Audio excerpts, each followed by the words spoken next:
We're live now. Goodbye. Goodbye, Steve. Wait, where is it? Goodbye. All right. Sorry, guys. I am live now. Yeah. I was experimenting with David Woodbridge, and I was telling him how I did figured out how to pipe voiceover into doing a recording on using Audio Hijack. And so I'd opened that session and copied it out for him, and I forgot to close that session. So when I started up, I just started a completely wrong setting for the live show, which is why I was on the wrong mics, all kinds of things. So anyway, it is should be correct now. I am going to do a little test here. Let's see. Steve sent me a test. Okay, no, we're just goofing around. All right, let me do a recording test, see if you guys can hear this. Hi, this is Allison Sheridan of the NosillaCast podcast, hosted at podfeed.com. Steve, I need you to mute yourself. Oh, I thought I muted you. You came back. Did I? Yes. Let me mute myself then. Okay. I'm gonna hide you. You're still there. You're unhideable. You're unmutable. I've taken over. Seriously, I can't hide you. Well, I can just mute it. Okay, I can turn my video off too. No, you can be in the corner if you want. Just don't make any noise. Okay, I'll hide in the lower right corner. All right, that sounds good. Okay, Lewis says I'm loud and clear on the app. That's good. All right, we should do, oh, that's right. I was going to do a playback and got distracted because I could still hear Steve. I don't know why I can't mute him. That's very weird. Here we go. Hi, this is Allison. Oh, for the crying out loud. Why does the audio keep switching? There is no reason. Why? Okay, that is really weird. Audio is coming out of my Mac, and that's not where it should be coming from. Okay, audio output, Shure Digital. Audio input should also be Shure Digital. Why is it messing around? Hang on just a second here. Shure Digital. Okay, let's change that. Change the drivers. Okay, now play. Share it into the NosillaCast podcast. Okay, what the? My system settings everywhere say to come out of my headphones. Plug my headphones in again. Podcast hosted. Okay, this is going to drive me nuts. You guys can still hear it when I'm playing the audio though, right? Output. Let me change it to yes, display. We can. Thank you, dear. Hi, this is Al. Okay, it's just decided that my Mac is in charge of all audio. Just keep changing this around a little bit. Let me try one more time. Allison Sheridan of the NosillaCast. I can't fix that. Oh, wait a minute. Maybe Audio Hijack is doing it because the other thing got. Yeah, there it is. There it is. Audio GarageBand. Or I think starting up the live show off the wrong device was part of it. Here we go. There we go. This is cool because you can change all the stuff on the fly. So now let me do it. Here we go. Hi, this is Allison Sheridan of the NosillaCast podcast, hosted at podfeed.com. All right. Sounds good. There we go. Why are you talking to me? Okay, I'll mute. This is not. You're cheating. Would you do me a favor, Steve, and text Lindsay and tell her I'm doing the live show right now? She's texting me. But tell her I'm happy she likes the book. All right, here we go. We're going to do, let's see, it's time for roll call. It shows Nuris. Let's see, we have Donald and Steve and Brett. Brett, I didn't see you come in. And Brett also on iOS. Good, hope you're beta testing.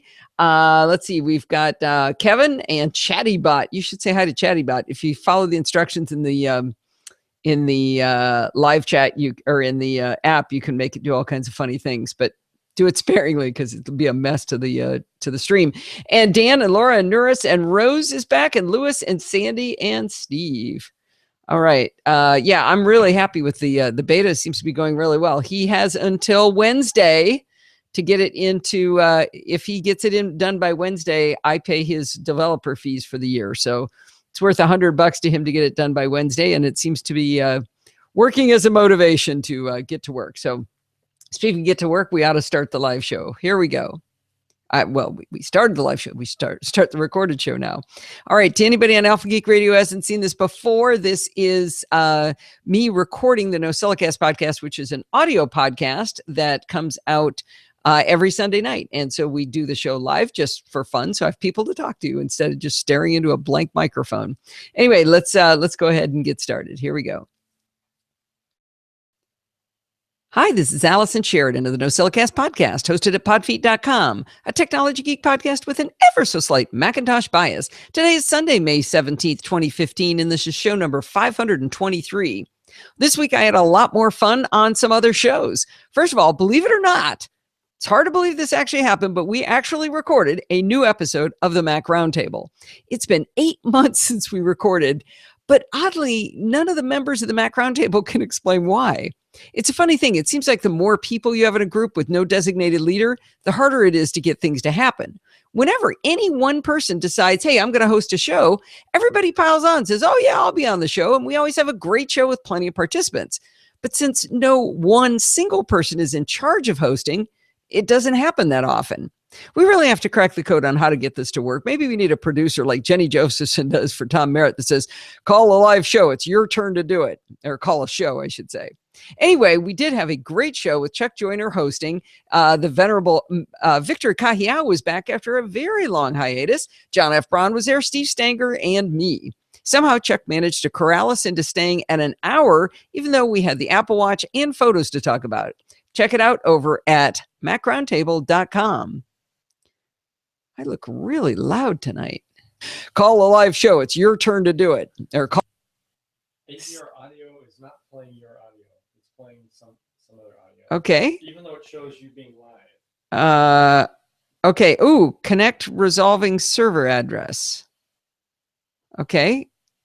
It didn't connect. That's why. Okay. Try it again. Connecting. Maybe I should, we are not live on Alpha Geek Radio, so video but not audio. Okay, I'm going to go ahead and kill butt and try it one more time. Tell me if I need to. Yeah, I don't think so. All right, so that looks like that's working. So let me go ahead and try it again. Let me make sure we're on channel 1. Audio is the right audio. Yep, we'll try it one more time. Connecting. Looks like it's trying. I will take a moment to sip from my Pacifico beer. I am not connecting. Well, while we're waiting, I should show you something. This is my purse. And I want to show you nothing up my sleeve. This is my new MacBook. This is my new Precious. Look at how little and teeny she is. Isn't that amazing? This thing is so small, it fits in my purse. It is it's the 12-inch MacBook with a Retina display, 500 gigs of RAM and 8 gigs of RAM and 500 gig solid state drive. It is absolutely, it is amazing. I don't know why they said it was really slow. I am finding it to be very, very fast. I'm really, really happy with it. I had 10 applications open and I was running a screen share to my Mac Mini and it was working just fine. I didn't have any trouble with it. So it was pretty cool. All right. Kevin's saying can't see it yet. That's interesting. Where are all the ports? I'll show you all the ports. It has a port. See, it's got that one. And all you need is about 35 of these. So this one's going to give me USB. And I ordered another one that's going to give me a USB hub and an Ethernet port. That's going to be kind of fun. It was like, I don't know, $15. And then I'm going to order another one that's going to take me from USB-C to USB male, not female. And then from what I've been told, you can actually use one of these portable chargers that you use for like your iPad or your iPhone, and you can actually charge the device. David Sparks was on the talk show with John Gruber, and he said he had one of these. It was like a 10,800 RPM, 10,800 milliamp hour battery, and it charged his MacBook from 25% to 75%. So that's pretty amazing. Anyway. Audio is ahead of video since you use the IceCast stream. That makes sense.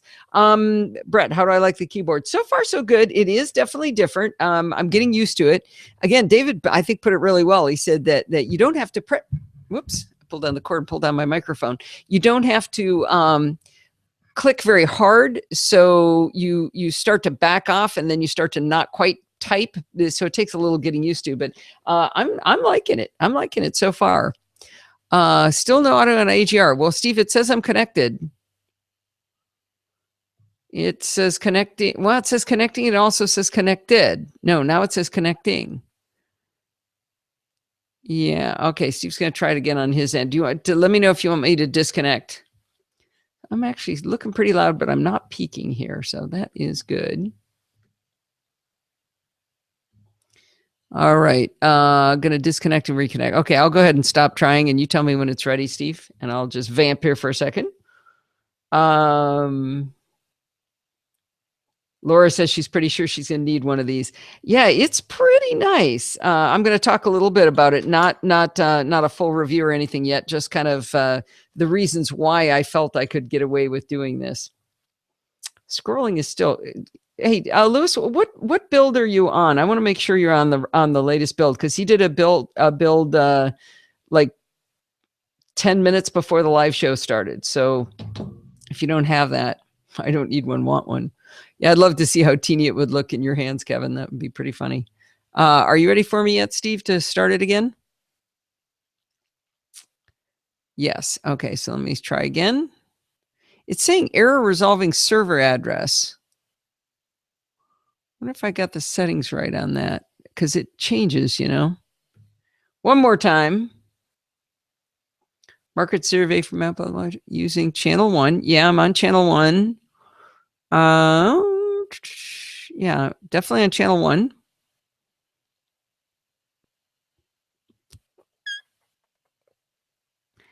Let me see, channel 1, and it's set to port 8000. Listen at alphageekradio.com. Yeah, I don't know what's wrong, Steve. Maybe you can send a note over to Todd. Okay. All right, I better keep going. New settings. No, I don't have new settings. Well, they were new. I don't know. Yeah, the ones I did last week, I haven't changed it, but I don't know if that's why I was reading them out to you, Steve. I'm not sure if that's the right ones or not, but that's what I have. All right, I'm gonna just keep going. Okay, here we go. As if that were not enough fun, the SMR podcast guys had me back on their show. They'd missed the last 2 weeks' shows, which was driving me nuts, but they had good excuses, so it was fun to be back on with them. In a very crazy turn of events, though, Chris Ashley, the most avid fan of Windows Phone you'd ever hope to meet, announced that he bought an iPhone 6 Plus. Now, it's not because he abandoned the platform, but the problem is that there hasn't been a new flagship phone out of Microsoft or anyone else for over a year. He basically got bored, so he figured he'd give iOS a run through while he waited for there to be a flagship phone. So far, he's not hating on iOS. Anyway, go check out the SMR podcast episode 253 for some more fun. All right, everybody, I need your help. The primary way that the NosillaCast is funded is through my Amazon affiliate link. I don't push it too hard because normally you guys buy enough stuff through it that it pays for about half the cost of my hosting fees for the website and the audio files. I get a little report 3 months in arrears that tells me how much money I've made from you using the Amazon search window over at podfeed.com to buy your stuff. The most recent report showed a marked drop in purchases. I mean, it plummeted. Now, I know it's not because everyone stopped buying gadgets and cables and toys and diapers on Amazon, right? I figure you just forgot to start your search over at podfeed.com. So here's a little reminder. If you do your searches from that little Amazon search window, anything you buy during that session sends a very small percentage back to me and costs you nothing more. I really appreciate those of you who've been loyal supporters. Please keep it up. And I really, really appreciate the people who made an Amazon bookmark, only it actually takes them to podfeed.com so they don't forget. Anyway, if you could do that, I would really appreciate it. A few weeks ago, I got an email from a company called Patchworks who sell a product called Impossible Tempered Glass Screen Protectors. They asked me if I'd like to test one designed for the display on my Olympus camera. I have to admit that I was intrigued by the idea of some protection for that camera because it's so small I just throw it in my purse, and I did that for nearly a month traveling in India. But I always worried about the zippers inside my purse or some other random thing I throw in there, afraid that they would scratch up my display. So far, it hasn't gotten scratched, but I worry about it a lot. However, I don't like screen protectors. So I wrote back to the folks at Patchwork and I said, I hate screen protectors. I've never seen one that I like. If you're bold enough, I'm willing to try yours. If I hate it, I won't review it. But if you change my mind about screen protectors and I like it, I'll review it. Up for the challenge? I figured that would get rid of them, right? Boy, was I wrong. Weon wrote back immediately that they would take that challenge. I got tied up in some other things, photos and Apple Watch, and finally got around to giving the screen protector from these guys a try. I have an Olympus mirrorless camera, the OMD EM10, and ITG sent me a glass screen protector specifically made for that model camera. It also fits a few other Olympus cameras in the same series and a Panasonic camera. Evidently, they all have the same screen size. Lest you think that they only make these for my camera style, they actually have them for phones, tablets, and they even have tapered screen protectors for curved edge phones like the iPhone 6. Now, you wouldn't think that packaging is all that important on a screen protector, but remember, this is a piece of glass. Inside the very small box is a thin foam sleeve in which you'll find the glass. The glass itself is protected even more by a film on each side. One side has a pull tab labeled 1, and the other side has a pull tab labeled 2. They also included instructions printed in pretty close to microprint on a single little tiny piece of paper, double-sided. Well, it's pretty easy to follow these instructions. They could improve by having a native English speaker do a spot of editing on it. They say to clean your hands, then use the wet wipe to clean the screen of your camera. The included wet wipe, I should say. The next step is to peel off film number 1. Align it over the display next and set it down on the display, pushing only on the center of the screen. Unlike flexible screen protectors, it's very hard to get bubbles under the glass. I pressed in the middle and I could actually see it just kind of go and adhere to the original glass. There was one area that didn't look quite flat, so I followed the instructions and I pressed slowly outwards and it disappeared. When I was done, it was perfect. I even showed it to Steve, who is as picky as I am about this kind of thing, maybe more, and he couldn't see that I had even put it on there. I took a before and after photo of my camera so you can see that you cannot tell the difference. I guess there's a little tiny ledge around the outside, but that's all you can see. All right. So, okay, it looked good, but that's, a lot of them look good at the beginning, but they feel icky. They don't feel right. My camera lets me take photos using the touchscreen to focus, and I can use a finger to pan a viewed photo on the screen. So if I zoom in, I can pan with my finger. I tested both of these using the Impossible tempered glass, and it was just as responsive as before I put the glass on there. I'm willing to bet that I will actually forget that I have this screen protector on my camera. In the literature, they show a box cutter not cutting the screen, but Steve wouldn't let me test that. They also say it'll keep your display from shattering. Steve wouldn't let me test that either. I guess I'll just have to use it for a while and see. If you don't hear back from me, that means it was so good I forgot all about it. If I do have a problem, you can bet I'll let you know. The Impossible tempered glass screen protector from my Olympus EM10 is only $20, but the bigger your screen is, the more you're going to pay. For example, to protect the 5.5-inch screen on an iPhone 6 Plus is $40. I think it might be worth it to keep your phone in perfect condition. Resale value aside, keeping that screen from shattering could be a very good thing. I put links in the show notes to all of the Impossible tempered glass products using my Amazon affiliate link, so you can go check them out for yourself.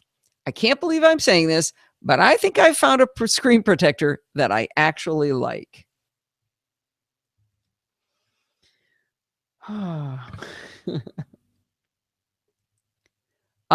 Steve just said, AGR, the Alpha Geek Radio Shoutcast server is down, so it's not me. It's not me, it's you. Oh, when did Ken get in here? Hi, Ken. Nice to see you. Looks like we got a live. Yeah, he is a party pooper. He won't let me have any fun. All right. Nurus, you got kicked out by the app? Did you say something naughty? What happened? Yeah, that's a good question. What build you're running? If you're in the latest build, oh, I know I can find it quickly. Maybe Steve just told you it should be 593.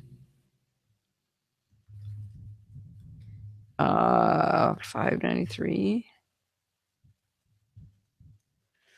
Keep asking, but I never wait for you to answer, Lewis.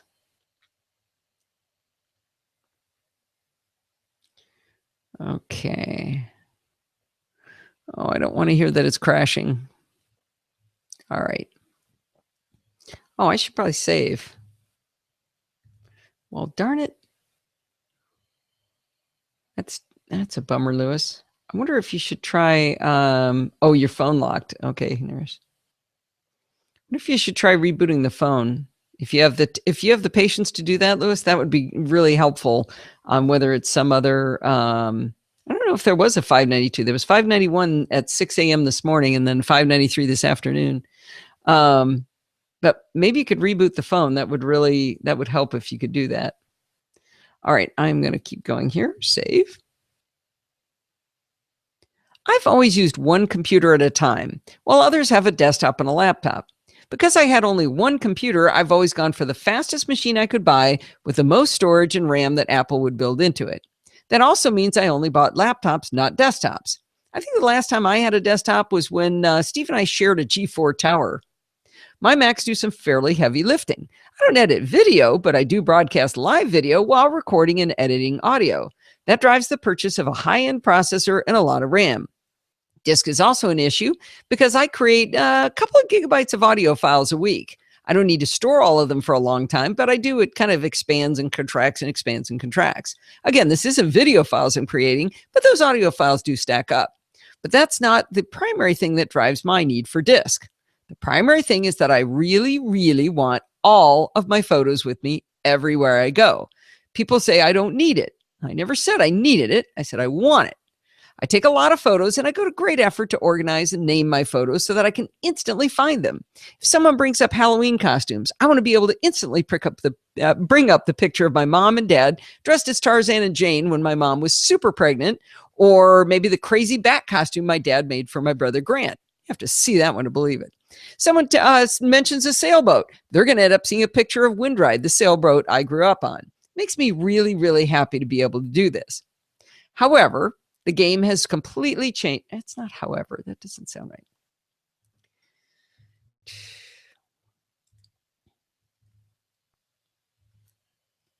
In order to do this in the past, I had to have a giant drive with me at all times. However, the game has been completely changed with the new Photos app. I realized that I could have all of my photos, all 382 gigabytes of them, sitting on my MacBook Pro with the 1 terabyte drive and all their glorious resolution, but I could also have them on another Mac by choosing only to have optimized images. That second Mac wouldn't have to have great gobs of storage. Since I would still have my Retina MacBook Pro to do the heavy lifting of, production of the podcast, maybe I could get away with something light and thin and lower powered that I toted around. Maybe I could have the new 12-inch MacBook. Now, I thought this was a silly and extravagant idea. It certainly is extravagant, but Steve decided I should get it for my birthday that had just passed. I couldn't argue with that logic, so I placed an order for the space gray 1.2 gigahertz model with a 512 gigabyte SSD and 8 gigs of storage. Okay, that's a pretty big disk, but for me, it's half size. Anyway, I placed my order and then I waited and I waited and I waited. It was on 4 to 6 week delivery, like pretty much everything else that Apple sells these days. We happened to be in the Apple store a little while ago, and on a lark, Steve asked the guy if they had any in stock. He told us they didn't, but he said they do get some in from time to time. From that day on, I called every day to my closest Apple store and then started calling ones that were farther away. On Thursday, I was rewarded. They had one in stock at the Santa Monica Apple store, so I raced up there and bought it. I'm sure I'm going to be talking more about it, but I have to say, I am in love with the 12-inch MacBook. My MacBook Pro weighs 4.5 pounds, and the MacBook weighs 2. Now, 2.5 pounds doesn't sound like a lot, but that's a huge percentage difference. The other night, Steve handed me his 13-inch MacBook Air to show me something, and I couldn't believe how heavy it felt. I'm not exaggerating. This thing only weighs 3 pounds, but that's 50% more than my MacBook. I'm really not joking. I seriously thought he was handing me my MacBook Pro. That's how much heavier it felt. A real question will be, where does this device fit in the near continuum of Apple products I'm now using? MacBook Pro, MacBook, iPad Air, iPhone, and Apple Watch. And they sure saw me coming, didn't they? Anyway, I'll be talking over the next few weeks about what tasks have moved to which devices and how well a single port device works, and how I'm figuring out how to share devices between my new Macs. I'm sure many of you have conquered this already, so if you have advice for me, I would love to hear it. And that is the story of how Apple's photo app, it's not Apple's photo app, it's Photos app.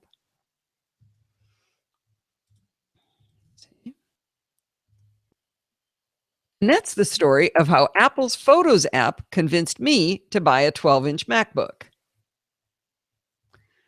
All right. Oh, now you're saying, who needs a 5K iMac? Oh, this is for Sandy?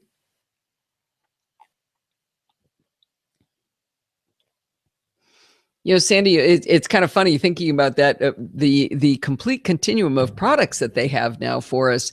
Our buddy Ron was over, and Ron and Steve and I all got new. Hang on. Steve just told me that Alpha Geek's ready for me. All right, I can't stop it, so I'm going to quit it. Oh, apparently I can't quit it. Okay. Oh, it wasn't connected. Was it connected? Okay, well. It may be quit now. It may have stopped. Well, no, I'm sure it did. It still said connecting, Steve. It didn't say it was connected. He did something special on the server side, which was. Okay, it still says connecting. I can't tell. Well. All right. Anyway, what I was trying to say, I was telling a story when I thought I was supposed to restart Alpha Geek Radio, but guess I wasn't supposed to. Anyway, I know. I was talking about the three of us. Steve and Ron and I all just got brand new computers, and we all have it as our second computer, but we chose three different models. Ron chose a 13-inch MacBook Pro, Steve a 13-inch MacBook, and I chose the 12-inch MacBook. Or Steve's 13-inch MacBook Air, and I have the 12-inch MacBook. And it was just kind of interesting to compare the three of them about how we were decided to do it. Your video is frozen now. Where is the video frozen? All of it. Is anybody else saying I'm frozen? Is anybody else seeing me as frozen? Because I didn't change that, Steve. Okay. Maybe I lost my Wi-Fi connection. Yeah, maybe you did. All right. Is anybody else seeing a problem? All right. Donald's here. I think it was good. Okay, good. Donald, glad to see it. Okay. Kevin says I'm fine. So I think it's on your end, Steve. All right. Let me keep going. Okay. Here we go. But anyway, I thought that was kind of interesting. The continuum of products of what we've got to choose from is pretty fun. All right. Here we go. How many times have you run into a problem with an iPhone or an iPad that was running out of space? It happens a lot, right? Okay. It's recording, Steve. Let me start over. Getting a lot of interruptions. It's hard to stay focused on the task here. Yeah, it's funny to think about, Dan, having only one port. But if you had a device that could run for 7 hours on no power, then why do you need to be plugged into power when you're doing other stuff? That's what's kind of funny. Oh, you're saying all the time, actually, out of space right now, actually. Okay, that's a perfect setup there, Lewis. Here we go. I'm going to start that part over again. How many times have you run into the problem of an iPhone or iPad that was running out of space? Happens a lot, and if you're well informed, you will know about the hidden jewel of OS X called image capture. While surprisingly unknown to most people, it allows you to plug in your device, view all of the photos and videos as large thumbnails. From there, you can select photos to either have them imported into iPhoto or Aperture, or dump them all to your hard drive. Once you've executed this maneuver, you can select all or just some and hit the handy-dandy delete button to remove them from your device. I can't tell you how many times I've used this to clean up a device. Well, this week, Steve wanted to delete some photos from his iPhone, so he connected to his Mac, he launched image capture, but the delete button was gone. I took a look, but I couldn't find it either. Couldn't figure out how to turn it on. We did a bunch of searching, but no joy. I went searching on Apple's website and I found the current Apple support article, not deprecated, where they still say you can also select individual items on your device and then press the delete key on your keyboard. But depressing delete does nothing. Command delete does nothing, and that delete button simply is not there anymore. And then it hit me. There's no need for this function in image capture ever again if you're using iCloud Photo Library. So to recap, iCloud Photo Library syncs all of your photos on all of your devices, from iPhone to iPad to iPod Touch to your Mac. Now let's walk through a scenario on how the workflow could happen now. Let's say Steve takes a bunch of pictures of plants at the store to show me, but later he doesn't really want all those images clogging up his iPhone. In the old days, he would have to tether his iPhone like an animal, trademark Rene Ritchie, and use image capture to efficiently get rid of them. Now that he has iCloud Photo Library, he doesn't have to attach his phone. He can pop up photos on his Mac, select the unwanted photos, and hit the delete key, and he's done. Because all those photos are going to disappear from his Mac and his iPhone. There's no need for image capture to do this, and in fact, the interface on Photos allows him to see these photos in higher resolution, so he's sure of which ones to keep. Some, or maybe even most of you, may not have turned on iCloud photo sharing. You will find that if you connect your iPhone to your Mac and launch image capture, you still have the beloved delete button.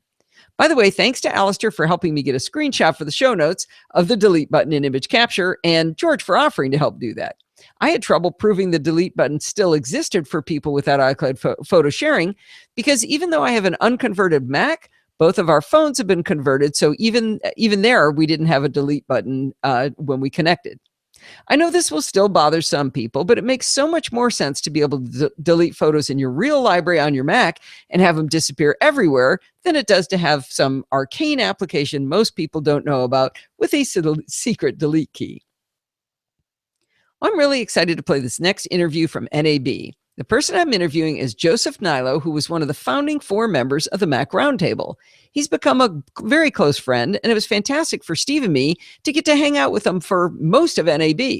He's representing a company called FX Factory that supplies custom effects for Final Cut Pro 10 and other video creation applications. Well, I should stop trying to explain it, and I'll let Joseph tell you all about it. Okay.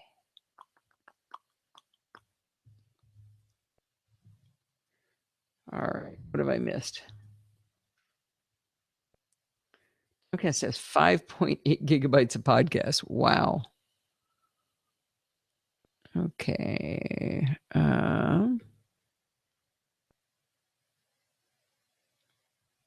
on. Uh-oh. Uh-oh. GarageBand is spinning. It's not good.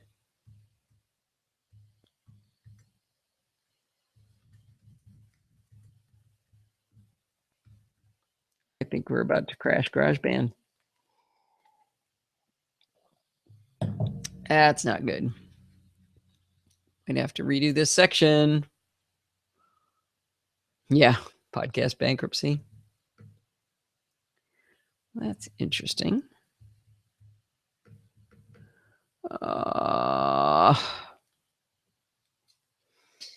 We are not having a smooth experience tonight. In case you're wondering, Steve, Alpha Geek Radio never did reconnect. Well, guys, I hate to do it, but GarageBand is not coming back. Oh, wait. Maybe I tickled it. Nope.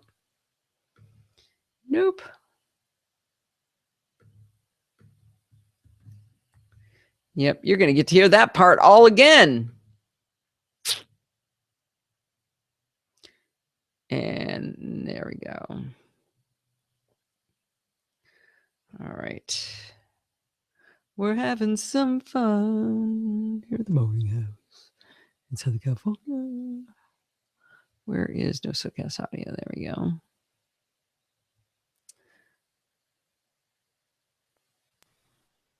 Bart says he thinks it's criminal that Apple doesn't only sell 64 gig is the smallest. I'm starting to think he's right. Okay, what was I saying when we crashed? Woo! Yay, the save went through. That's a miracle. I must have saved. Let's see, or was that you? What was the question? Keep losing my Wi-Fi connection. I don't think it was me, Steve. Unfortunately. Has there been a new build of a new OS 10 that broke what they fixed?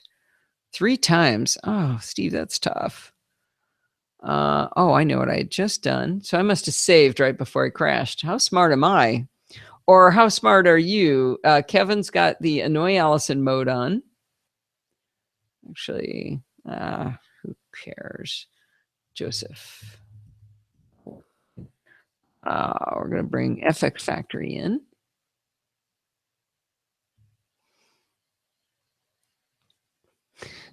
Couple. Donald's a couple hours up the road from Camp Podfeet. I like it. All right, here we go.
Are you guys making fun of me for typing in the chat room while you're listening?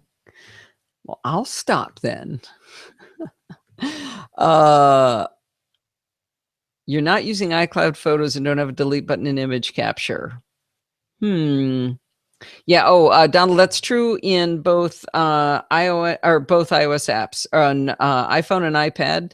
And it's that whole thing, the left and right side, if it's touching the top piece, and it could just slide down a little bit.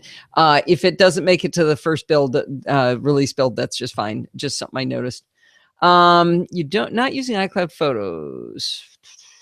You sure you don't have it turned on the phone, but just not on the Mac? Because if you've turned it on the phone, that's why you wouldn't have it. Because I have it turned on my phone, but I plugged it into a Mac that didn't have iCloud Photos, Sandy, and it didn't work. I didn't have a delete button. That's kind of where I got the idea. Kind of overdid it a little bit. Yeah. All right. PowerBooks 540 Lewis says to save. So I'm going to go back up here. All right.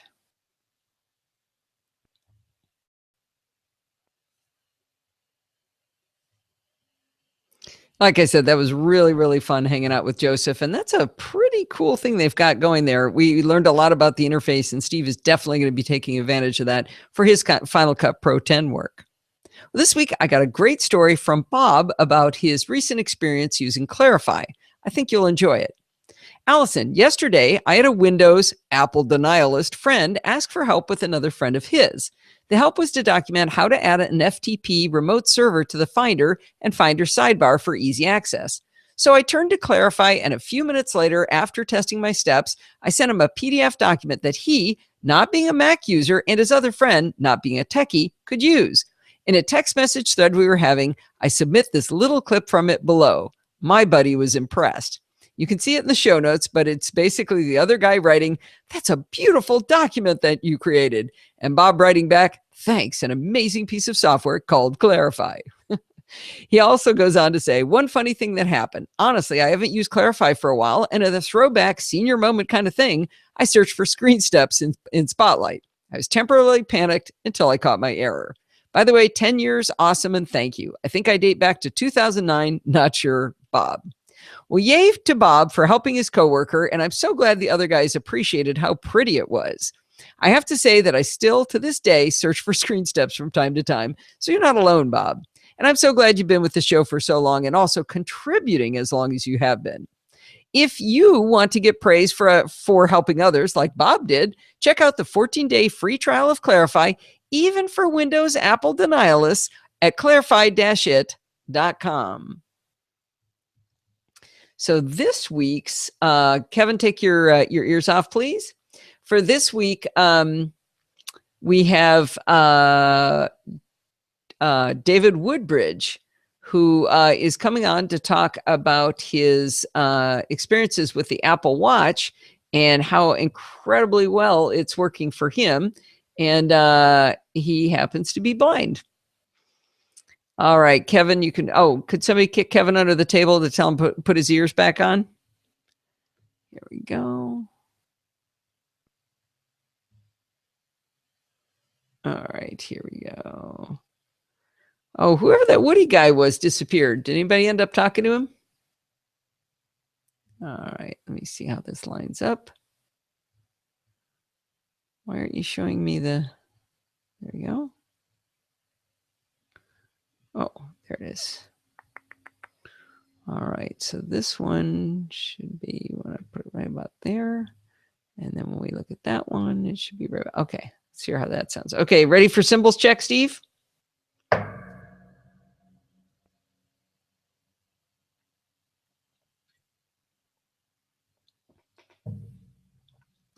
And that is the wrong music. Kevin, take your ears off again. 44th Street Long. Didn't hear anything? Should be able to hear GarageBand. No? I thought the waveform looked funny.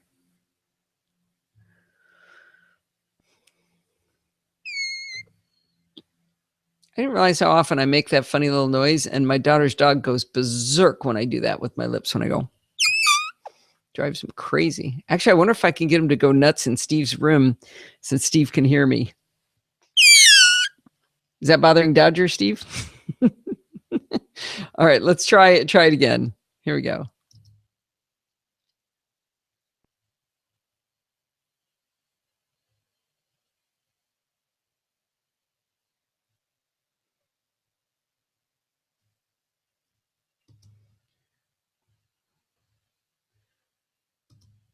Yeah, I can see GarageBand isn't going. Why isn't GarageBand going? Hang on.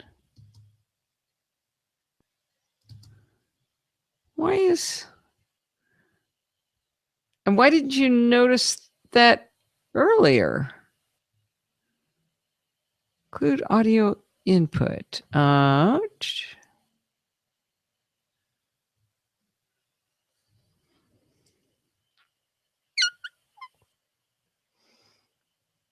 That's not normal. I don't think I have to do that. Hang on just a second. Why are you not hearing this? No, you are not hearing it. I can see that you're not hearing it, by the way. GarageBand is piped into the output device into Soundflower 2 channel. And Soundflower 2. Oh, you know what? Gosh, has it not been working this entire time? No, Soundflower 2 channel is the input to the video stream.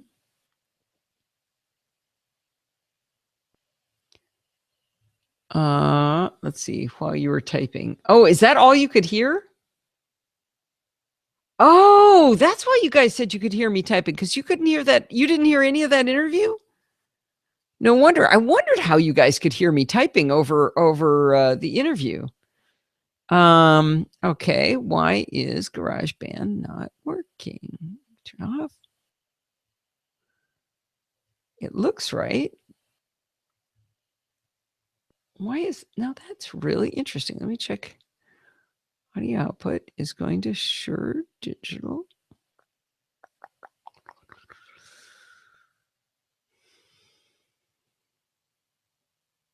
I don't know the answer to that. Did I start from a different machine this time? No, but I turned on the live. I turned on the audio after the fact. It normally starts beforehand, but I had the wrong session up. You know what? You're going to hear a break in the audio. The video should keep going, but you won't be able to hear me. But hang on just a minute and let me see.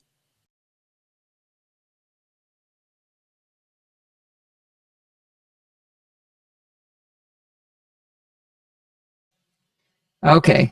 I had to restart it. I think it's going to work now. Let's see. Technology podcast and assistive technology specialist at Vision Australia. How are you doing today, David? I'm extremely well, thanks. I can't believe it's been 3 years. My goodness, time goes when you're having fun. I know. I only know that because I went back and looked it up. And I do remember you as the guy who said that your kids would try to pretend that they had shut the light off for the night and they'd be lying to you so that they could keep reading. So you'd gotten an app on your iPhone to tell you if they had the light on. That's exactly right. Are they still doing that to you? No, they've learnt now. Don't try to trick dad, right? No, exactly. Okay, I know why there's an echo. It's because I did something in trying to fix it that shouldn't have been done. Hang on.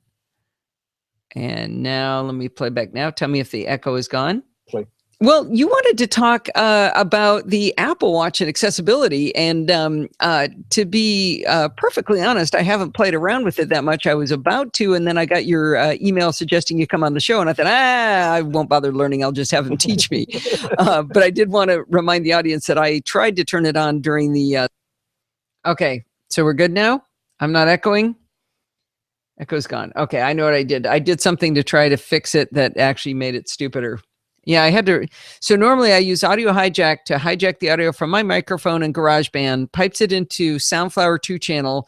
Then Soundflower 2 channel is the input to the video stream at Google Hangouts on Air. It's the input to the audio stream on NosillaCast, which goes to the app. Or if you're just playing audio right at the website, it goes there too. And it goes into this tool called Butt that sends us to Alpha Geek Radio. And those people aren't listening because there's an error resolving the server address. So anyway, that's how that gets in there. So normally I start that up right and then before I start broadcasting, but I had the wrong template up the first time and I that got messed up. So I restarted it, but apparently I should have just restarted the whole application. It seems to be a little finicky that way. So, all right, I'm going to play. Actually, I'm probably going to take us to the end because I think we're getting low on time, but we got an hour and 20 minutes of show recorded. So that's good. Was the earlier interview okay? Yeah, it should have been fine. Steve, we can... That's so funny. I wonder why you guys were talking about me typing. Here, I'll prove you can hear. I can't believe you didn't get to hear any of Joseph. Here's my mid-tones. I can color, highlights, and whatnot. And then when you're done, you just turn off this GUI and you output. It's very intuitive. In fact, this is really nice at full screen because you're just... So this is a case of where it would be a lot better if you could have seen GarageBand because you would have known that I thought you were hearing it and then it would have worked. Well, it wouldn't be fun if it weren't going wrong some of the time. More stuff to figure out. All right. Let's see. Here we go. What you can do here. It's okay, my pleasure. Well, that's going to wind us up for this week. Many thanks to our sponsor for helping to pay the bills, the makers of Clarify over at clarify-it.com. Don't forget to click that Amazon affiliate link if you would, whenever you're going to buy something. Do the search over at podfeet.com. Don't forget to send in your dumb questions, comments, and suggestions by emailing me at allison@podfeet.com. Send in your testimonials about Clarify. Those are so much fun to read, like Bob's was this week. You can follow me on Twitter at podfeet. We are still having a lot of fun at the NosillaCast Google Plus community. If you subscribe over there at podfeet.com/Google Plus, one of the things you'll get is notifications when I do blog posts throughout the week. So in the old days, I used to just do one giant blog post, 5,000 words a week kind of thing. Now I'm just doing little blog posts all week long, and I always post them in there so people know that they've come out. Getting a lot more engagement that way, and it looks like people are really enjoying kind of getting the information up front. Anyway, that's again at podfeet.com/Google+. If you want to join in the fun of the live show, we had a lot of fun today, had quite a few technical difficulties, which was a lot of fun. And as we figured those out, we had, we also had people beta testing Donald Burr's latest new version of the NosillaCast app, which should be hitting the iTunes store this coming week. Fingers crossed and all that. We really hope to see that. And anyway, we talked a lot about that. We were doing some diagnostics. Donald Burr was in there getting data from people, getting crash logs and stuff. And so that was a lot of fun. Ken K hasn't been in the chat room a long time, but he was back after a long hiatus. So it was a lot of fun to see him in there. Anyway, if you want to join in that kind of fun, head on over to podfeet.com/live on Sunday nights at 5 p.m. Pacific time and join the friendly and enthusiastic Nosilla castaways. Thanks for listening and stay subscribed. What happens if you don't stand up? Does the watch nag you? Yeah. Actually, I didn't feel a nag. Oh, that's probably because it was it's on Do Not Disturb. But I should do some maybe while I'm editing, I'll stand up. I'll go like this. Here, I'll just stand up like this. How's that? Let me see if the watch gives me credit. The watch never gives me credit. It gives me credit for heart rate. It gives me credit for exercise. It gives me credit for workouts. It gives me credit for heart rate, but it refuses to acknowledge that I'm standing up. And it's ridiculous because like half the time I'm actually doing a workout when it's telling me I'm not standing up. So I don't know. I'm mad at it. Steve thinks it's hilarious because it gives him like 4 times as much credit. I think he stands up 26 times in a 24-hour day. The Castaways. Thanks for listening and stay subscribed.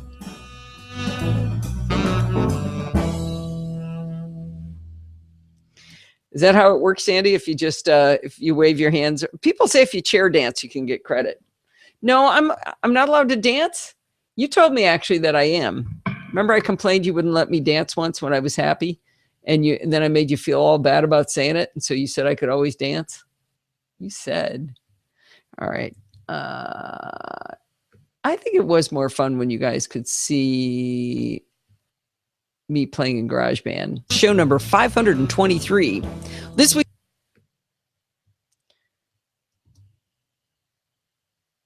17th, 2015, and this is show number 523. This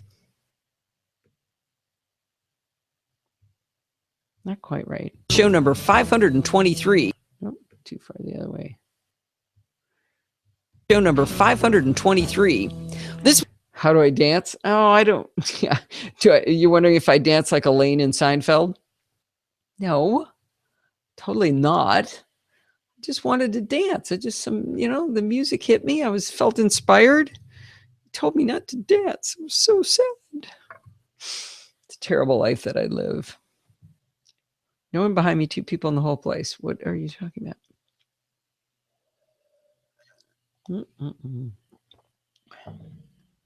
See, I'm not allowed to stand. I don't stand right. I don't sit right. Can't dance, can't sing. All right, I'm going to export song to disk. It is 5:54. We are done recording the show. We're going to push output here, and we'll be ready to go. I sit well. Oh, good. All right, guys, this has been really fun. I feel bad about Alpha Geek Radio, but I guess I can go ahead and cut them off since it never worked for me. And I am going to say goodbye to the live video audience first, and we'll say goodbye to the app people who have been testing for Donald Burr. I really appreciate it. Keep getting the feedback to them. All you have to do is shake your device to send feedback. It's pretty fun. You can shake it, and then you can, from there, you can send bug report, crash logs, or send feedback. It's kind of a fun way to do it.